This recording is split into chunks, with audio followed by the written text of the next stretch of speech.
This video is all about healthy holiday side dishes that are actually delicious, craveable, and easy to make. These are also very versatile recipes that you and your friends and family will love this holiday season. So I hope you enjoy these vegan-friendly appetizers, and let's get started.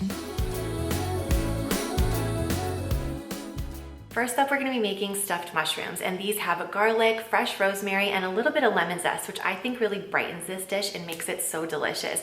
This recipe also happens to be gluten-free, completely vegan, of course, and also nut-free, so it's a great option to serve around the holidays. We're gonna start with panko breadcrumbs, and I love the size of these breadcrumbs because they get really crispy and crunchy and golden brown in the oven. We'll add lots of flavor with some nutritional yeast, which will provide a little bit of depth and richness, and then we'll crush in fresh garlic. And I love using a little press like this. It just makes very easy work of this. Next comes fresh rosemary, because garlic, rosemary, and mushrooms is a match made in heaven. And then we'll brighten up the dish with some lemon zest. Lemon zest has really concentrated lemon flavor, so I love to add the zest right into the filling, but then I save the lemon because I also like to squeeze a little bit of fresh lemon juice on top right before serving. Then this is gonna get some salt and pepper. We're gonna mix this all together, and even though this is very simple, it's so flavorful, and the key is to make sure that the garlic and the rosemary is chopped really, really finely, because you don't wanna have, a big piece of garlic or a big piece of rosemary, because that means that some mushrooms will have it and some mushrooms don't. You wanna make sure everything is nice and small so the filling is very cohesive, very flavorful,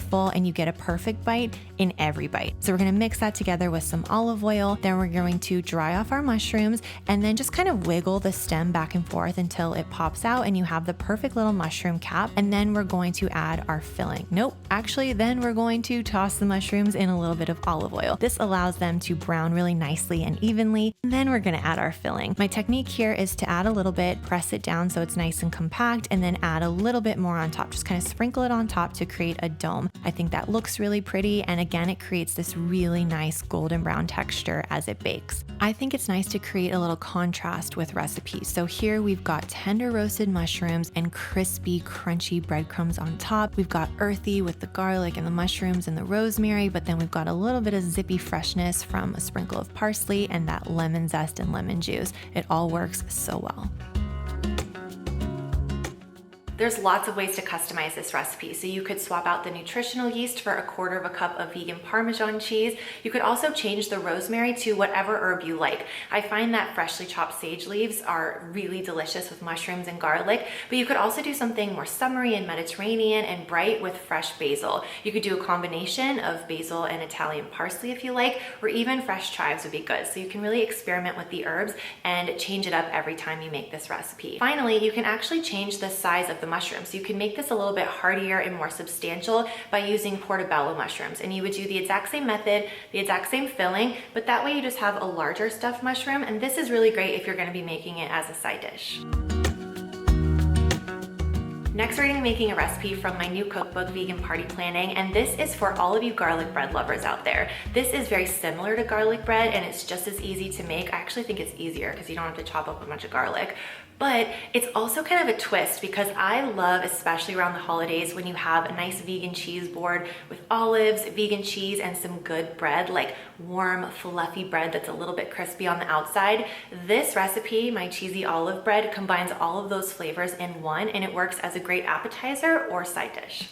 I love a semi-homemade recipe, and I think there's some clever ways to take some help from the grocery store so you can save time in the kitchen and still have really delicious results. This is the recipe from my cookbook, and even though it's in the Summer in Italy menu, it's great all year round. Now, my grocery store didn't have a ciabatta loaf, so I just went for these rolls.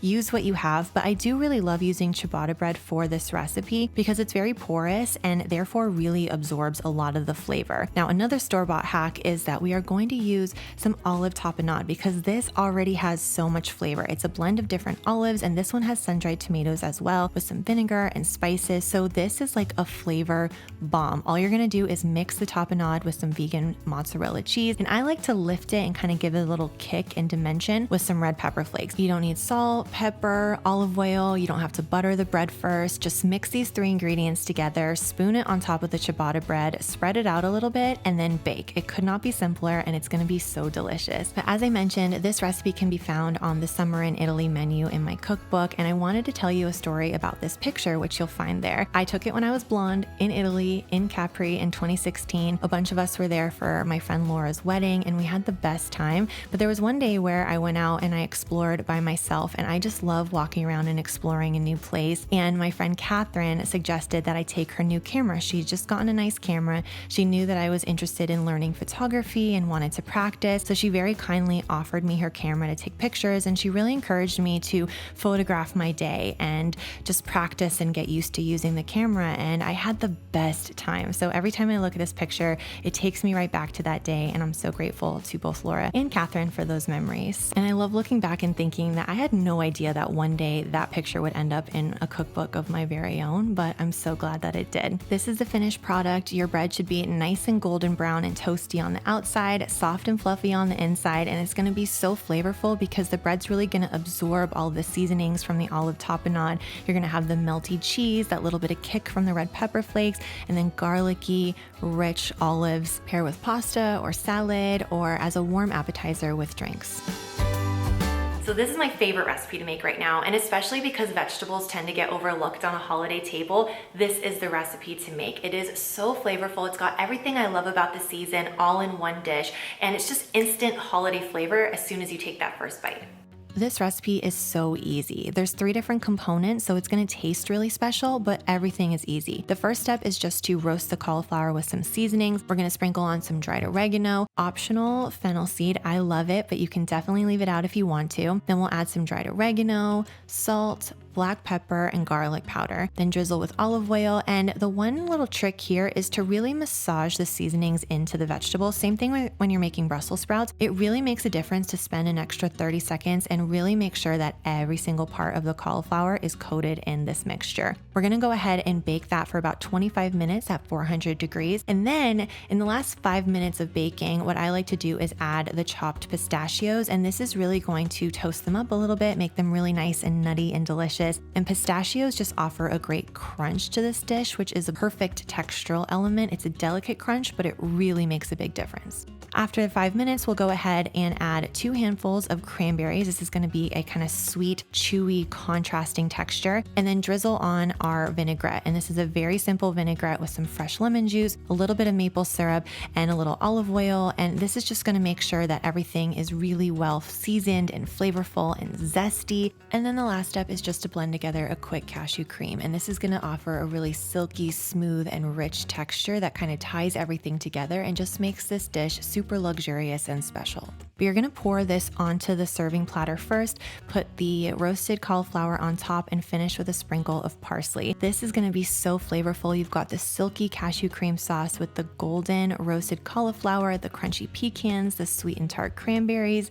It's absolutely heaven. You're gonna love it. As I mentioned at the start of this video, these recipes are very versatile. So you could serve them on a beautiful platter with some little appetizer plates and serve them with cocktails before dinner, or you could serve them as side dishes with your holiday meal. But one of my favorite things to do is go to a restaurant with my boyfriend or some of my friends, and we'll all order a couple of dishes and kind of share and have like a small plates meal. And that I think is delicious. So if I wanted to recreate that restaurant experience at home, I would make all the recipes from this video, and then maybe also like a green salad, something very simple and really fresh and zesty. Maybe use my champagne vinaigrette recipe and serve that with a nice bottle of wine. And that way we can all kind of share and have a really delicious restaurant style meal at home, which is one of my favorite ways to entertain, especially around the holidays. So I hope this video gave you some good ideas. If you liked it, please give it a thumbs up. I linked the recipes and my new cookbook, Vegan Party Planning, in the description box below. So check that out, and I will see you in a video very soon.